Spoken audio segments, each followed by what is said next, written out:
अच्छा नेक्स्ट यहाँ पे अब हमारे पास लेक्चर नंबर 21 का आखिरी पार्ट है, मॉड्यूल नंबर 38 कि काची-रीमान इक्वेशंस पार्ट 2। तो अब काची-रीमान इक्वेशन जो कि हमने मॉड्यूल नंबर 37 में स्टडी की हैं, अब उनकी कुछ एग्जांपल्स करेंगे। तो हमने 37 मॉड्यूल में क्या चीज़ स्टडी की थी कि अगर हमारे पास एक फंक्शन है f of c, f of x plus iota y, यानी कि यू और वी का अगर फंक्शन है तो वो डिफरेंशिएबल है जेड नाट के ऊपर। जेड नाट क्या था? एक्स नाट प्लस आयोटा वाई नाट।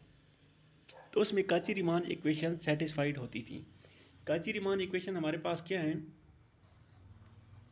कि उस फंक्शन को आप एक्स के हिसाब से डिवाइड करें यू को, और वी को आप डिफरेंशिएट करें वाई के हिसाब से, दो इक्वल होने चाहिए। और सेकेंडली फंक्शन यू को वाई के हिसाब से डिफरेंशिएट करें और वी को एक्स के हिसाब से डिफरेंशिएट करें तो नेगेटिव साइन के साथ ये भी हमारे पास इक्वल आनी चाहिए। इनको हम काची-रीमान इक्वेशंस कहते हैं। ठीक है, ये इक्वेशंस आपने याद रखनी है। एग्जाम्पल नंबर 1 है जी, हमारे पास फंक्शन है एफ ऑफ जी, हमारे पास है जी स्क्वायर और ये डिफरेंशिएबल है। ये डिफरेंशिएबल कहाँ पे है? ये हमारे पास इसका डेरिवेटिव आ जाता है 2z। अब इसकी काची-रीमान इक्वेशंस हमने देखनी है। तो इसकी काची-रीमान इक्वेशन कैसे बनेगी? हमारे पास ये फंक्शन है जी एक्स प्लस आयोटा वाई, ठीक है। एफ ऑफ जी हमारे पास है जी स्क्वायर यानी कि एक्स प्लस आयोटा वाई की स्क्वायर, यानी जी को हम लिख सकते हैं जी इक्वल हमारे पास होता है एक्स प्लस आयोटा वाई। तो जब इसका स्क्वायर ओपन किया तो हमारे पास ये चीज़ आ गई है, ठीक है। अब इस वैल्यू को हम एक्स के हिसाब से, जब इसमें हमारे पास सबसे पहले आप नोट करेंगे हमारे पास यू और वी क्या है। यू हमारे पास आ गया है इसका रियल पार्ट यानी कि एक्स का स्क्वायर माइनस वाई का स्क्वायर, और वी हमारे पास आ गया 2xy यानी कि इमेजिनरी पार्ट। यू को एक्स के हिसाब से डिवाइड किया, यू को वाई के हिसाब से डिवाइड किया, वी को एक्स के और वी को वाई के हिसाब से डिवाइड किया। यहाँ से आप नोट करें u ऑफ x हमारे पास आ गया है v ऑफ y, यानी कि u को जब x के हिसाब से डिवाइड किया वो हमारे पास आ गया है v को जब y के हिसाब से डिवाइड किया था हमारे पास काची इक्वेशन नंबर 1 सेटिस्फाई हो गई है। सेकेंडली देखें, जब u को y के हिसाब से डिवाइड किया तो वो इक्वल आ गई माइनस v को जब x के हिसाब से डिवाइड किया, तो सेकेंड वाली इक्वेशन भी हमारे पास सेटिस्फाइड हो गई है।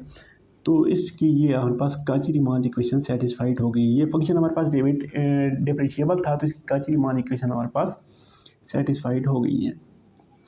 नेक्स्ट एग्जांपल नंबर 2 है हमारे पास, फंक्शन हमारे पास एफ ऑफ जी है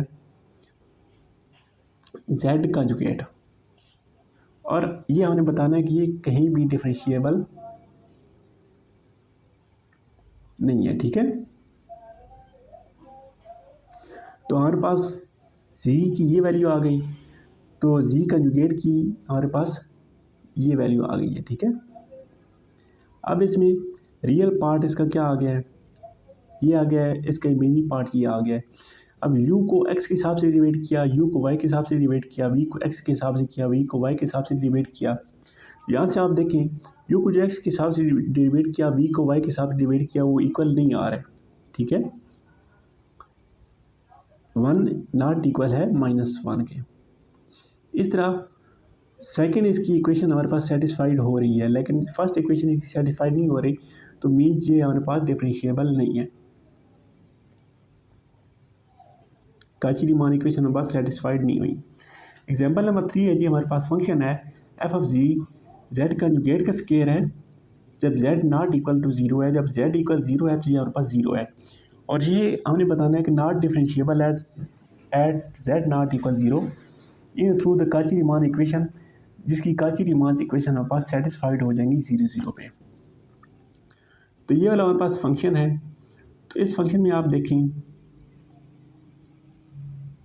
इस फंक्शन में हमने क्या किया है कि z की जगह हमने x plus iota y put किया है। तो जब x plus iota y put किया तो हमारे पास z, बल्कि इसको पुट कर मैं यहाँ दिखा देता हूँ, z मार्ड लेते हैं। z मार्ड हमारे पास आ जाता है x माइनस आयोटा वाई, और इसका हमने स्केल लेना है, डिवाइड इसको करना है z से, इसको डिवाइड कर दें एक्स प्लस आयोटा वाई से। तो ये हमारे पास आ जाता है एक्स का स्क्वायर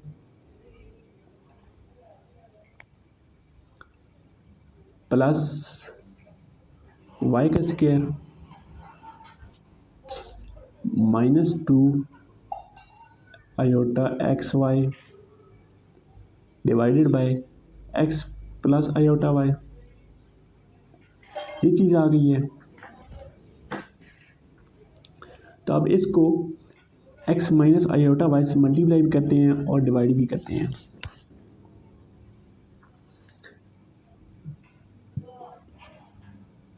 एक्स का स्क्वायर प्लस वाई का square -2 iota x y divided by x plus iota y और मल्टीप्लाई किया एक्स माइनस आयोटा वाई और डिवाइड भी कर दिया एक्स माइनस आयोटा वाई। तो इसको जब हमने सिम्प्लीफाइड किया तो हमारे पास इसकी ये वाली वैल्यू आ गई है। ठीक है, अब इस वैल्यू को हमने एक्स के यू, इसमें हमारे पास यू ये वाला है और वी ये वाला है। यू को एक्स के हिसाब से डिवाइड किया, यू को वाई के हिसाब से डिवाइड किया, वी को एक्स के हिसाब से और वी को वाई के हिसाब से डिवाइड किया और इसमें लिमिट पुट की है 0 0। ठीक है, तो यू को जब एक्स के हिसाब से डिवाइड किया, लिमिट इसमें 0 0 पुट किए तो इक्वल 1 आ गया। वी को जब वाई के हिसाब से डिवाइड किया और इसमें 0 0 लिमिट पुट किए हैं, ये जो डेरिवेट करें या डेरिवेशन के डेफिनेशन की मदद से कर रहे हैं। ठीक है, अदरवाइज आप सिंपल डेरिवेटिव का फार्मूला भी यहाँ पे अप्लाई कर सकते हैं। जब वी को एक्स के हिसाब से डिवाइड किया तो हमारे पास इसका आंसर 0 आया। जब वी को वाई के हिसाब से डिवाइड किया तो इसका आंसर 1 आया। तो यहाँ पे देखिए हमारे पास काची रीमान इक्वेशन सेटिस्फाइड हो गई है।